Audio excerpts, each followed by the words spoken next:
আমি আমার লাইলার নাম যখন উচ্চারণ করি আমার জিহ্বার মধ্যে এমন একটা মজা পাই, দুধ চিনি রসগোল্লা খাইলে অত মজা আমি পাই না। আল্লাহর ওলি ডেকে বলে, বান্দা বান্দি রে, একটা মেয়ে মানুষের প্রেমে পাগল হইয়া বসল যদি লাইলির নাম উচ্চারণ কইরা মিষ্টির মতো মজা পায়, আল্লাহর ওলি যারা হয় তামাম দুনিয়ার মানুষ যখন ঘুমের ঘুলো নিমজ্জিত থাকে, আল্লাহর প্রেমিক বান্দারা, আল্লাহর আশেক বান্দারা আল্লাহর সাথে গোপন প্রেম খেলার জন্য তাহাজ্জুদের নামাজে দাঁড়ায়া যায়। তাহাজ্জুদের নামাজটা শেষ করে তাসবিহখানা হাতে নিয়ে বসে থেকে আমার মাওলার নামের জিকির করতে থাকে আর কয় লা ইলাহা ইল্লাল্লাহ, লা ইলাহা আল্লাহ আল্লাহ আল্লাহ আল্লাহ আল্লাহ। নাস্তিকের কাছে নাই। নাস্তিক বুঝুন তো আপনারা কি, যারা আল্লাহর অস্তিত্বকে স্বীকার করে না অস্বীকার করে, দেয়ার ইজ নো গড, তারা বলে আল্লাহ বলতে কিছুই নাই। একটু নাউজুবিল্লাহ একটু জোরে বলেন, আল্লাহ আছে না নাই? সবাই বলেন আছে না নাই? কয়জন? ওয়াহদাহু লা শারীকা লাহু। যারা নাস্তিক তারা আল্লাহর অস্তিত্বকেই স্বীকার করে না। কিসের কবর, কিসের আখিরাত? এই তিনটা মৌলিক প্রশ্নের উত্তর কোন হিন্দুর কাছে নাই। এই তিনটা মৌলিক প্রশ্নের উত্তর কোন ইহুদির কাছে নাই। এই তিনটা মৌলিক প্রশ্নের উত্তর মুসলমানের কাছে আছে। আল্লাহু আকবার বলেন। এই তিনটা মৌলিক প্রশ্নের উত্তর হলো আমরা কোথা থেকে এসেছি। উত্তর হলো আমরা বেহেশত থেকে এসেছি, জান্নাত থেকে এসেছি। আমাদের বাপ আমার বাড়ি কোথায়? আদম হাওয়া কোথায় ছিলেন? জান্নাত। দুই নাম্বার, কেন এসেছি? আমাদের একজন স্রষ্টা আছেন, উনি আমাদেরকে পাঠাইছেন খেলাধুলা করার জন্য নয়। ওয়ামা খালাকতুল জিন্না ওয়াল ইনসা ইল্লা লিয়াবুদুন।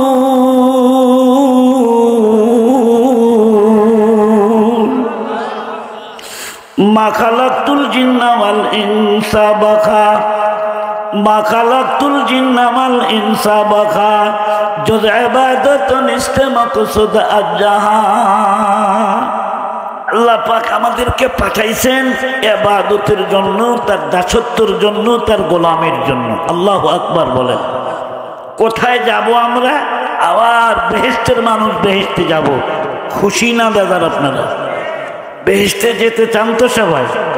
আচ্ছা বাবা, কোনো মানুষ যদি সকালবেলায় বাজারে যায় আর যদি কেউ জিজ্ঞেস করে ভাইজান কোথায় যাবেন, যদি লোকটা বলে জানি না, আরে বাজারে আইছেন তো কি জন্য আইছেন? তাও জানি না। কোথায় যাবেন? তাও জানি না। এই লোকটাকে কি সুস্থ মস্তিষ্কের অধিকারী মানুষ বলবেন না পাগল বলবেন? সবাই জোরে বলেন, কি বলবেন? আমরা পাগল নই, আমরা পৃথিবীতে এসেছি আমাদের মালিককে সন্তুষ্ট করার জন্য। জোরে কথা বলতে হবে, ঠিক না বেটে? মুসলমান বন্ধুরা, আমাদের মালিক হলেন আমাদের আল্লাহ। আল্লাহর পরিচয়ের জন্য আমি একটা আয়াতে কারিমা তেলাওয়াত করেছি। আমাদের রব, আমাদের আল্লাহ সব সময় আমাদেরকে দেখতেছেন আমরা কে কি করতেছি। কি বলেন, বিশ্বাস আছে আপনাদের? ওয়াহুয়া মাকুম আইনামা কুনতুম, উনি তোমাদের সাথেই আছেন। আইনামা কুনতুম, তোমরা যেখানেই থাকো। কি করেন উনি? আল্লাহু বাসীরুন বিমা তা'মালুন, তোমরা যে কৃতকর্ম করো সব কৃতকর্ম উনি দেখতেছেন। সবাই জবান খুলে বলুন, আমরা নেকের আমল করি আর বদ আমল করি, আল্লাহ দেখেন কি দেখেন না? এই দেখাটাকে বুঝাবার জন্যই আমি আজকে আপনাদের সামনে আয়াতটা পড়েছি। আল্লাহ কেমনে দেখেন, কেমনে বিচার করবেন, এই বিষয়টা নিয়ে আমি অল্প সময় কিছু কথা বলবো। মুসলমান বন্ধুরা আমার, আমাদের বাংলাদেশে চোর আছে না বাবা? চোর, চোর যে চুরি করে, রাত্রের অন্ধকারে চুরি করে না দিনের বেলায় চুরি করে? অন্ধকারে চুরি করে। মনে রাখবেন, চোর দুই প্রকার। একটু কথা বলেন, কয় প্রকার? এক প্রকার হলো অভাবী চোর, আর এক প্রকার চোর হলো স্বভাবী চোর। আমার কথা কি আপনারা বুঝতেছেন? অন্য কথায় বলা যায় এক প্রকার চোর হলো শিক্ষিত চোর, আর এক প্রকার চোর হলো অশিক্ষিত চোর। বাংলাদেশে যেমন অশিক্ষিত চোরের সংখ্যাও কম না, তবে বাংলাদেশে শিক্ষিত চোরের সংখ্যাও কিন্তু কম না, যারা কলমের খোসা দিয়ে চুরি করে। এমন কিছু চোর আমাদের বাংলাদেশে আছে না নাই? জোরে বলতে হবে। ভয় করে আপনাদের কথা বলতে? কিসের ভয় করেন? অশিক্ষিত চোর বাংলাদেশে কেন কিরকম আছে? অশিক্ষিত চোর যারা, তারা কোটি কোটি টাকা এক রাতে চুরি করতে পারে না। শীত কাটা যে সমস্ত চোর ঘরের মধ্যে ঢুকে যা পায় তাই নিয়ে যায়। কথা বলেন না কেন? শিলপাটা চুরি হতো আগে। শিলপাটা আছে না, ধানের বস্তা চুরি করে নিয়ে যেত। ভাতের এই ভাত রান্না যে পাতিল, এটাও চুরি করে নিয়ে যায়। এটা হলো অভাবী চোর, এটা স্বভাবী চোর না। কি চোর? শিক্ষিত না অশিক্ষিত? অশিক্ষিত চোর। এখানে কিছু মানুষ বসে আছে, ওরা কিচ্ছুই কয় না, একবারে জামা কাপড় চাদর গাইতে মধ্যে বসে আছে। চাচা একটু কথা বলেন। এই মাঝখানে যে আইল, মনে হয় আইল আছে নাকি? এটা এই আইলের জন্য যে সমস্যা, জামাতের মাঝখানে যদি কাতারের মাঝখানে ফাঁকা থাকে, ওই মাঝখানে কে বসে কম তো দেখি? স্বামী স্ত্রী দুইজনে এক বিছনা শুয়ে আছেন, বেশি ফাঁক রাখবেন না। বেশি ফাঁক রাখলে মাঝখানে ইবলিস এসে শুয়ে পড়বে। কিন্তু এই মাহফিলে এসে দেখতেছি যে মাঝখানে শিলা চাদনা পড়ে আছে, পিছনেই লোক বেশি, সামনের লোক কম। মুসলমান ভাইরা আমার, এতক্ষণ পর্যন্ত তো আমি কথা বললাম, আমার কথা বুঝতে কি আপনাদের কষ্ট হচ্ছে? কষ্ট যদি একটু হয়ও, বক্তৃতাটা আমি নতুন করতেছি না, বক্তৃতার বয়স 36 বছর। আল্লাহু আকবার বলেন। এই আপনাদের এই সাপাহার থানা আমি কি আজকে নতুন? নতুন না তো, পুরান। ভাইরা আমার বয়স চলতেছে 60 বছর, বক্তৃতার বয়স 36 বছর। এই জন্য আমি আপনাদের পুরান বক্তা, আপনারা আমার পুরান শ্রোতা। আগামী বছর আবার সাক্ষাৎ হবে, তার কোনো গ্যারান্টি আছে? কোনো গ্যারান্টি নেই। এবার আসুন, একটা প্রশ্নের সুন্দর উত্তর দিবেন। বাংলাদেশে শিক্ষিত চোরের সংখ্যা বেশি না অশিক্ষিত চোরের সংখ্যা বেশি? বুঝা উত্তর দিয়ে। শিক্ষিত লোকের উপর অত রাগ করেন না, সব শিক্ষিত লোক কিশোর। আমি একজন ওসি সাহেব সম্পর্কে জানি, উনি একদিকে টাইটেল পাস আর একদিকে MA পাস। উনি ওসি, এক সময় সাতক্ষীরায় উনি ওসি ছিলেন। আমি প্রধান বক্তা, ওসি সাহেব দ্বিতীয় বক্তা। নামটা আমি আর নাই কইলাম, কারণ বক্তৃতাটা তো গোটা বিশ্বের মানুষ দেখবে। কথা কন না কেন? নামটা বলে দিলে আবার কেমন লাগে? তাই আমি মঞ্চে গিয়ে দেখি ওসি সাহেব দ্বিতীয় বক্তা, উনি রুমাল দিয়ে মুখ ঢাকা বসে আছে। তার মানে ওনার দাড়িও নাই, মুছও কথা কয় না, দাড়িও নাই। আমি বললাম যে শিশু বক্তা কোন জায়গার থেকে আনছেন? দাড়িও নাই, মুছও নাই। তো উনি যে আমার শ্বশুর বাড়ির এলাকার লোক, তা আমি জানতাম না। মুসলমান ভাইরা আমারে দেখে চোরায় ধরছে, হুজুর কেমন আছেন? বললাম না, আপনি ওসি মানুষ, বক্তা হলেন কবে থেকে? হুজুর আমি এই থানায় আসার পর থেকে নিয়ে যত প্রোগ্রাম হয় সব প্রোগ্রামে আমাকে দ্বিতীয় বক্তা হিসাবে রাখে। আমি বললাম আলহামদুলিল্লাহ। আপনি কি ওয়াজ করবেন? হুজুর আমি টাইটেল পাস, ওয়াজ জানি, কিন্তু দাড়ি নাই দেখে শরম করে। দাড়ি না থাকলে তো শরম করে, উনি বুঝতে পারছে এটা। তা আপনি আমার এলাকার দুলাভাই, যেহেতু আপনার দেখার অত ভয় করি না, আজকে ওয়াজ আমি করবই। ওনার ওয়াজ আমি শুনলাম, সেখান থেকে ওসি সাহেবের সাথে আমার পরিচিতি। এক সময় আমি ডাকাতের মুখোমুখি হই, গাছ কাটতে ডাকাতরা, প্রায় 50টা গাড়ি আমরা পিছনে। আমি টেলিফোন দিলাম, ওসি সাহেব আপনার থানার বরকত নেওয়ার জন্য আজকে আসছি, আপনি এখন কোথায়? আমি তো হুজুর থানাতেই চেতনই আছি। তাড়াতাড়ি ফোর্স নিয়ে আসেন। ইতিমধ্যে ডাকাতি আরম্ভ হয়ে গেছে। ওসি সাহেব চলে আসলেন, এসে বলে কি নিছে? বললাম কিচ্ছু নিবার পারে নাই, আপনার বাসায় যাবো, চলেন যাই। চলেন যাই বাসায়। বাইরে আমার রাত তখন 2টা বাজে। আমি ওসি সাহেবের বাসায় গেলাম। ওসি সাহেব বলে হুজুর একটু বসেন। উনি ভিতরে গেলেন। রাত 2টার সময় ওসি সাহেব মা বেঁচে আছে, বাবা বেঁচে নাই। মাকে চেতন করে ডাইকা তুললো, মারে গরম পানি দিয়ে উজু করাইলো, মার সামনে নাস্তা পেশ করলো, মারে খাওয়াইলো, তারপর আমার কাছে আসলো। আমি জিজ্ঞাসা করলাম, ওসি সাহেব আপনার বাড়িতে 3 তলা বিল্ডিং নাই, ওসি মানুষ আপনি কি ঘুষ খান না? বলে হুজুর খোদার কসম করে আপনার সামনে বলতে পারি আমি কোনোদিন এই পয়সাটা এখনো পকেটের মধ্যে ঢুকাই নাই। দেখা বিদেশেও বাড়ি নাই, দেশের মধ্যে আমার বিল্ডিং না। আমি জানি ওসি তাহাজ্জুদ গুজার একজন ওসি, সুবহানাল্লাহ বলেন। ভালো মানুষ না থাকলে দুনিয়া চলে?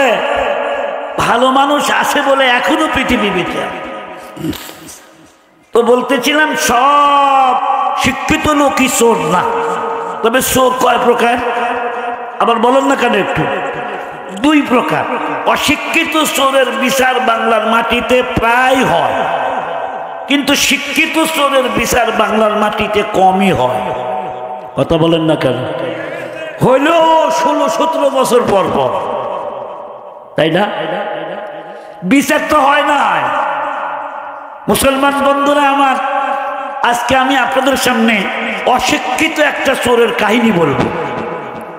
এই কাহিনীটা আজ থেকে 200 বছর আগের কথা। ভাইরা আমার, বাংলাদেশের যে সমস্ত শিক্ষিত চোর আছে যারা কলমের খোসা দিয়ে চুরি করে, কলমের খোসা দিয়ে এক রাতে 1 কোটি টাকা কামাই করে, তারাই মাঝে মাঝে বলে হুজুররাই দেশটা খাইলো, এই হুজুরদেরকে সাহায্য করা দরকার। এইরকম কিছু চোর বাংলাদেশে আছে না নাই? জোরে বলতে হবে, আছে না নাই? 116 জন আলেমের নামের তালিকা করেছিল তারা। আমরা বলে এই দেশের টাকা লুট করে বিদেশ পাঠাইছি, 116 জন আমরা বহাল তবিয়তে আছি। ও ব্ল্যাক ডায়মন্ড কালামানিক, তুমি এখন জেলখানাতে আসো। জোরে কথা বলতে হবে, ঠিক না বেটি? বন্ধুরা আমার, আচ্ছা চুরি বিদ্যাটা কি খুব ভালো বিদ্যা? এত বড় শিক্ষিত হয়ে চুরি করে কেন? শিক্ষা পাইছে বটে, কোরআনের শিক্ষা পায় নাই। জোরে কথা বলতে হবে। শিক্ষা পাইছে বটে, নবীর শিক্ষা পায় নাই। এই জন্য চুরি করতে হাত কাঁপে না, সিগনেচার দিতে কলম কাঁপে না। আর ওর বিশ্বাস নাই আমি যে সিগনেচার দিচ্ছি আমার আল্লাহ আমাকে দেখতে পাচ্ছে, ওই বিশ্বাস সিনার মধ্যে নাই। জোরে কথা বলতে হবে, ঠিক না বেঠিক? আজ থেকে 200 বছর পূর্বে বর্তমান দেশের নাম হলো আফগানিস্তান। ওই আফগানিস্তানে তখন প্রেসিডেন্ট ছিলেন একজন হাফেজ মাওলানা সুলতান মাহমুদ গজনবী রহমতুল্লাহ আলাইহ। উনি ছিলেন হাফেজে কোরআন। আল্লাহু আকবার বলেন। দেশের শাসন ব্যবস্থা এত সুন্দর ছিল, তো উনি একদিন ওই এসপি সাহেবকে বললো, এসপি সাহেব আচ্ছা এই যে এত কঠোর হিসাব বিচার ব্যবস্থা আমার দরবারে, কিন্তু তাও দেখি চুরি হয় দেশে, আপনারা চোর ধরতে পারেন না? তো বললো যে আমরা তো খুব চেষ্টা করি, পারি না তো। তো বাদশা বললো আজকে আমি নিজেই চোর ধরার জন্য বাড়াবো।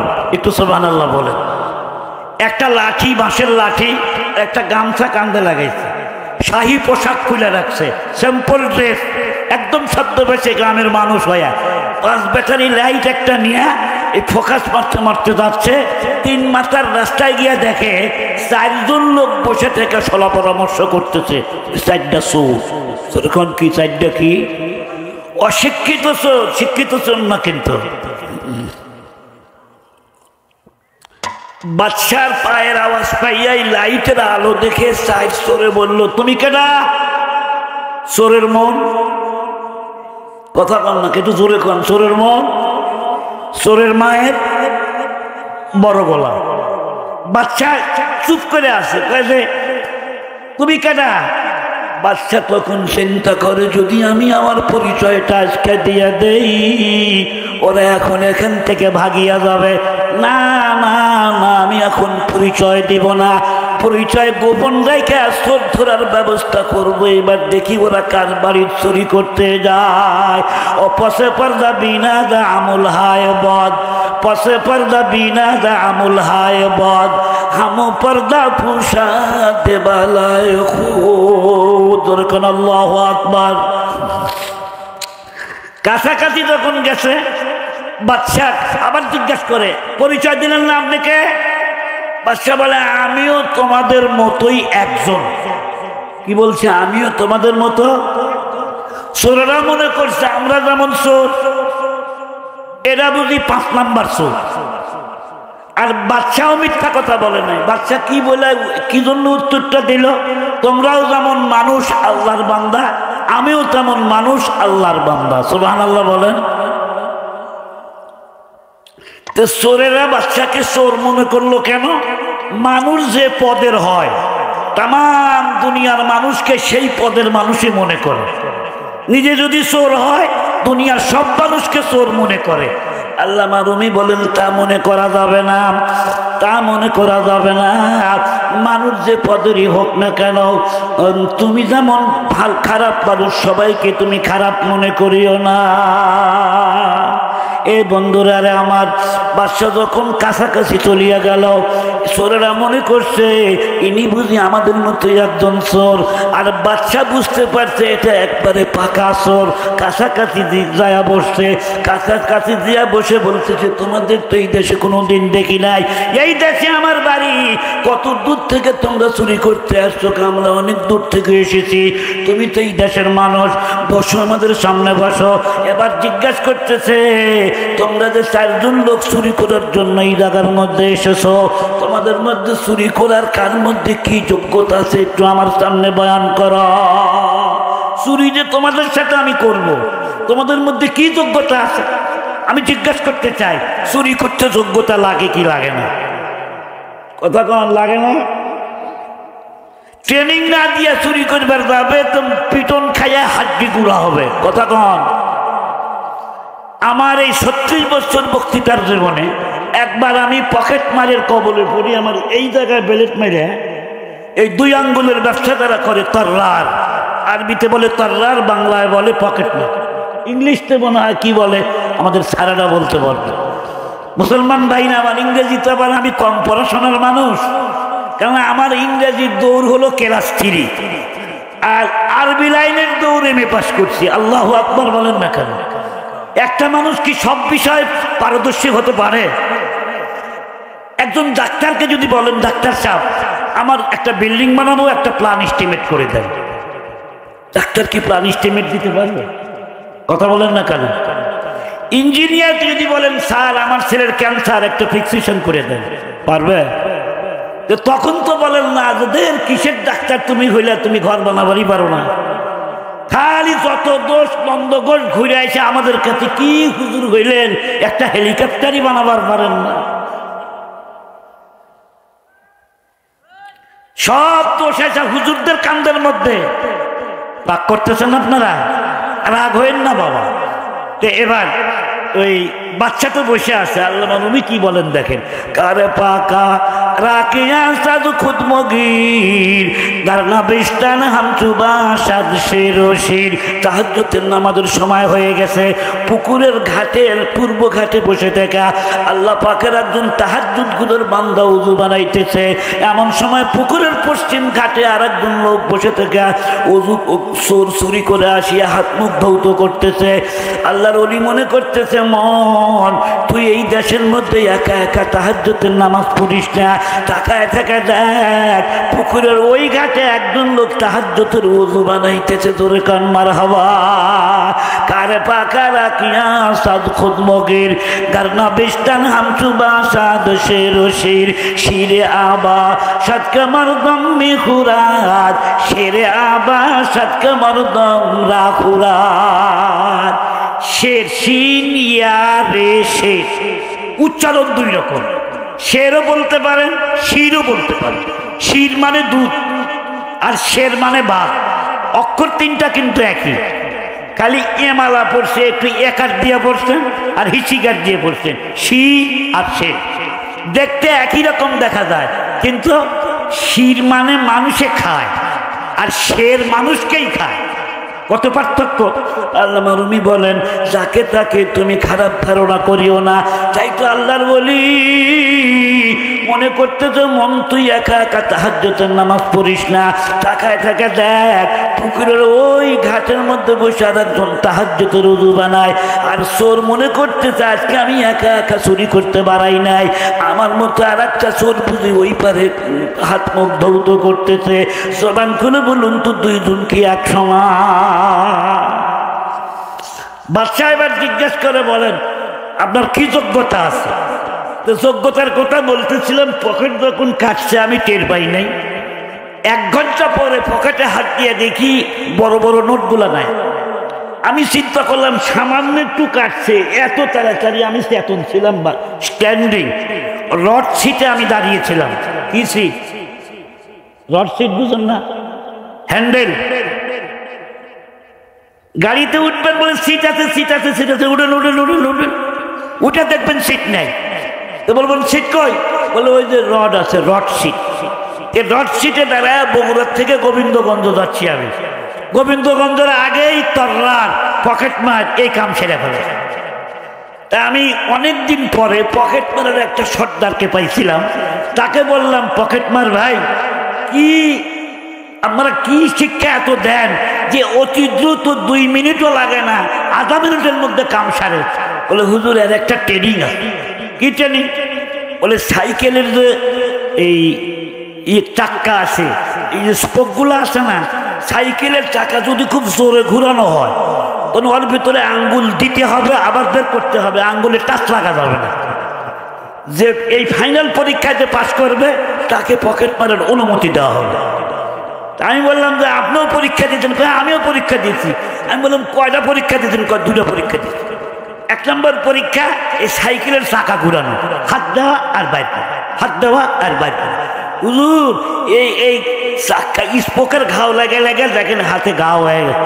মেলা দিন লাগছে এই পরীক্ষায় পাশ করতে। বললাম যে পাশ করছে? হ্যাঁ একবারে পুরা পাশ।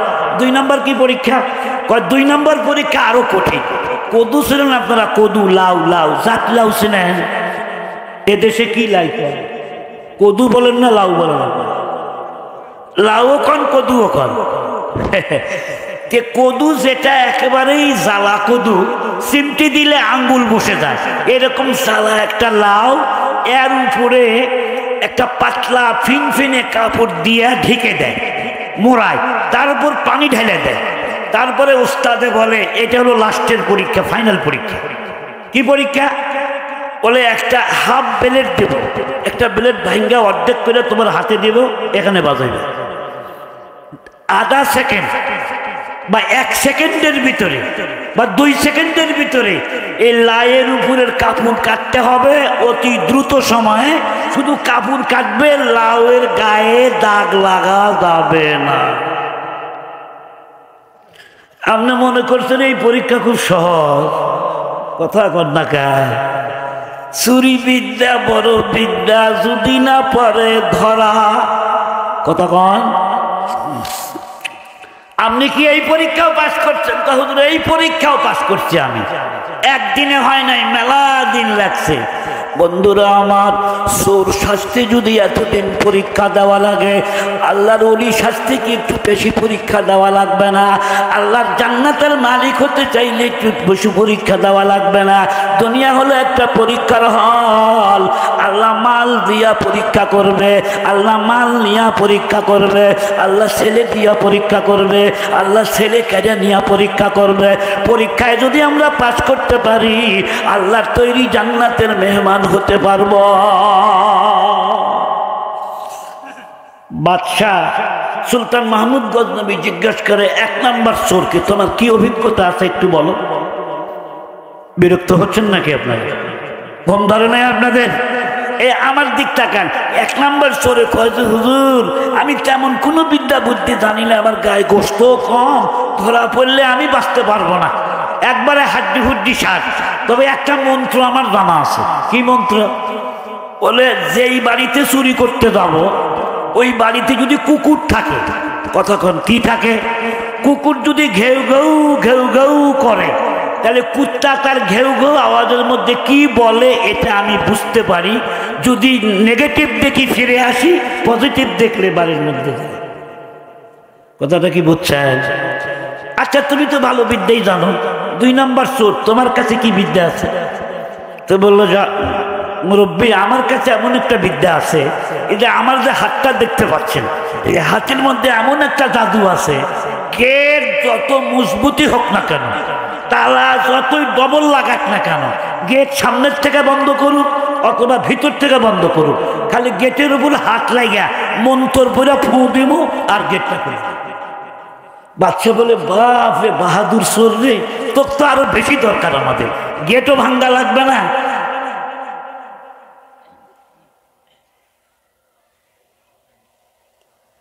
এই শিয়ালগুলো তো নড়ে। বাইরে আমার এই যে দেখছ, বেশি আরাম করবে লেগে ব্যবহার করে ভালো, তাই না? তো বাইরে আমার আসুন, যদি একটা স্টিল চেয়ার থাকে, অর্থাৎ যদি যেটা নড়ে না, এরকম একটা চেয়ার নিয়ে এসে দিলে ভালো হয়। বিরক্ত হচ্ছেন নাকি আপনারা? কয় নাম্বার চোরের কথা কইলাম? 2 নম্বর চোরের মধ্যে কি ক্ষমতা? গেট যত মজবুতি হোক ভিতরে ঢুকতে পারে। 3 নম্বর চোরকে জিজ্ঞাসা করে তোমার মধ্যে কি প্রজ্ঞা, কি অভিজ্ঞতা আছে বলো? বলে যা না, আমার মধ্যে তেমন কোনো যোগ্যতা নাই, তবে আল্লাহ আমার চোখের মধ্যে একটা কারামতি দিছে। রাত্রির গভীর অন্ধকারে যাকে দেখি, দিনের আলোতে দেখার সাথে সাথে আমি তাকে চিনতে পাই, তাতে আমার একটা সুবিধা হয়। দিনের বেলায় যখন বাজারে যাই, রাত্রের অন্ধকারে দেখা লোকটাকে যদি আমি চিনতে পারি, আমি ফাঁক দিয়ে চলে যাই, ও যেন আমাকে ধরতে না পারে। আর যদি দেখি না এই লোকটাকে আমি দেখি নাই, তাহলে কোনো চিন্তা ভাবনা নাই। অর্থাৎ রাত্রের অন্ধকারে যারা দেখি, দিনের আলোতে দেখার সাথে সাথে আমি তারই চিনতে পারি। এবার 4 নম্বর চোরকে জিজ্ঞাসা করে বলো তোমার মধ্যে কি অভিজ্ঞতা আছে? আল্লামা রুমি মস্তবি শরীফের মধ্যে লেখেন, 4 নম্বর চোরের উত্তর দেয় হামসো মজনু বুকুনা মাহার খাকেরা। আল্লাহু আকবার বলেন। হামসো মজনু বুকুনা মাহার খাকেরা, খাকে লাইলা রাবিয়া বাম্বে খাতা, খাকে লাইলা রাবিয়া বাম্বে খাতা, একটু জিকির লা ইলাহা ইল্লাল্লাহ।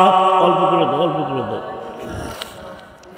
তমেন এতগুলো মানুষ নাই না, মানে একবারে মরে গেছে, ইফতার করার সময় হয়ে গেছে। মেয়ে এতগুলো মানুষ আল্লাহর নামের জিকির, ভোটের সময় তো খুব চিল্লাইতে পারে না, আল্লাহর নামের জিকির করতে কি গুনাহ আছে? তাহলে জবান তো মাফলার দিয়ে তারা মুখ বান্ধুর মুখগুলো খুলেন, মাফলার দিয়ে। এত শীত কি মাঘ মাস পড়ছে নাকি? আল্লাহর নামের জিকিরটা একটু জোরে জোরে একসাথে বলেন, লা ইলাহা।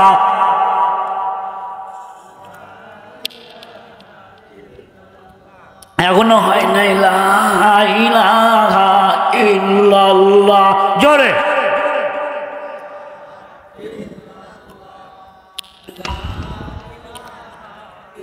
থামেন থামেন থামেন। মেলা মানুষ এখনো মুখই খোলে নাই, মনে করছে আমি না কইলেও কিছু হবে না। এতগুলো মানুষ করছে, আমি না করলে কি হবে? ভাই আমাদের সব আমল কিন্তু রেকর্ড হয়। একটু জোরে মহব্বতে বলুন, লা ইলাহা।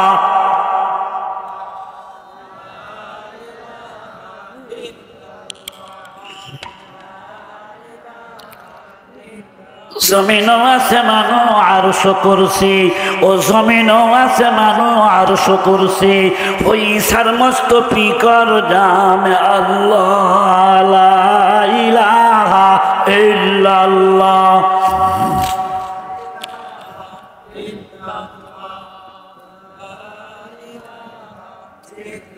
বাস পাবন। 5 নম্বর সূরে কি বলে আল্লামা রুমি বলেন, লাইলি আর মজনু নামে 2 প্রেমিক প্রেমিকা ছিল। লাইলি মজনুর নাম জানে না এমন মানুষ বাংলাদেশে নাই। আপনারা লাইলির নাম শোনেন নাই, এ মজনুর নাম শোনেন নাই? আপনারা মুরব্বীরা বলতে না পারলেন, ইয়ং জেনারেশন যারা আছে, যারা শিরি ফরহাদ, লাইলি মজনু, এগুলোর নাম বোধ আমাদের মুখস্থ আছে। কথা কন না কেন? ইদানিং লাইলি মজনু না, এখন নায়ক নায়িকাদের নাম ছেলেদের মুখস্থ থাকে। তোরে কথা কন না, ঠিক না বেঠিক? যে আত্তাহিয়াতু জানে না, দরুদ শরীফ জানে না, দোয়া কুনুত জানে না, এমন ম্যাট্রিক পাস একটা ছেলেকে যদি বলি পরিমণিক সেন, বলবে গোষ্ঠী শুদ্ধ চিনি। কথা কন না কেন? যদি বলি নায়ক রাজ রাজ্জাক নাম্বার ওয়ান নায়ক বর্তমান শাকিব খান, তার নাম জানো? বলে সিয়ারা সুরুত শুদ্ধ জানি। নায়িকাদের নাম মুখস্থ আছে, কিন্তু 7 জন সাহাবীর নাম মুখস্থ নাই। কথা কন না কেন? বাইরা আমার, লাইলি মজনুকে ভালোবাসতো, মজনু লাইলিকে ভালোবাসতো। দৃষ্টান্ত মসনবী শরীফের মধ্যে নিয়ে আসছে আল্লামা রুমি রহমতুল্লাহ। মজনু এমন ভালোবাসার ভালোবাসা, বর্তমান বাংলাদেশের এই নেকেট ভালোবাসা না। বাংলাদেশের ভালোবাসা হলো ভুয়া। জোরে কন কি? আরো জোরে কন কি? একটা মহিলাকে দেখবেন আজকে এই ছেলের সাথে ডেটিং করতেছে, পরের দিন আর এক ছেলের সাথে ডেটিং করতেছে, তার পকেট খালি করতেছে। কথা কন না কেন? সবাইকে কয় আই লাভ ইউ টু। আমাদের বাংলাদেশের যে মুরগিগুলো আছে না, এই মুরগির মতো প্রেম করে আমাদের বাংলাদেশের মেয়েরা। মুরগিরা কাউকেই টু বলা বাদ দেয় না। মোরগ যদি খালি আইসা কয় আই লাভ ইউ, সাথে সাথে মুরগি কয় আই লাভ ইউ টু। একদিনে একটা মোরগ 50টা বউ পালে, 50টা মুরগির সাথে মেলামেশা করে, এমন টাউটে মোরগ। কথা কন না কেন? মুরগিগুলা ওই রকম। মুরগিগুলা দেখে যে কি দরকার আছে, যদি খালি দুধ কিনতে পাওয়া, খালি দুধ যদি বাজারে কিনতে পাওয়া যায়, তাহলে গাই কেনার দরকারটা কি আছে? মন খারাপ করতেছেন আপনারা? আমি যুবকদের পায়ে হাত দিয়ে একটা কথা বলে যাই, বর্তমান যুগের প্রেম প্রীতি ভালোবাসা একবারে ভুয়া। এই ভুয়া প্রেমের মধ্যে পড়ে জীবন যৌবন হারায়ও না, বাপ মার মুখে চুলকানি মারিও না। লাইলি আর মজনুর ভালোবাসা ছিল অরিজিনাল ভালোবাসা। লাইলির বাপ এমন কঠিন ভাবে তাক বাধা দিচ্ছে, তুই মজনুর সঙ্গে দেখা করতে পারবি না। মজনু হইতে পাগল, লাইলির প্রেমে পাগল হইয়া খালি নাম জপ করে, ভাত খায় না, ঠিক মতো পানি খায় না। মজনু ভাবে তাকে আমার ছেলে তো পাগলই হয়ে গেল, রাস্তাঘাটে ঘুরে 24 ঘন্টা একই জপমালা। কি? লাইলা লাইলা লাইলা। লাইলির আরবি হলো লাইলা লাইলা লাইলা লাইলা। বন্ধু বান্ধব জিজ্ঞাসা করে মজনুরে, এতবার লাইলি নাম উচ্চারণ করিস, তোর কি জবান লাইগা যায় না? তুই কি বিরক্ত হইস না? কয় না, হামসো মুশকে ভি কোনা মার খাতা।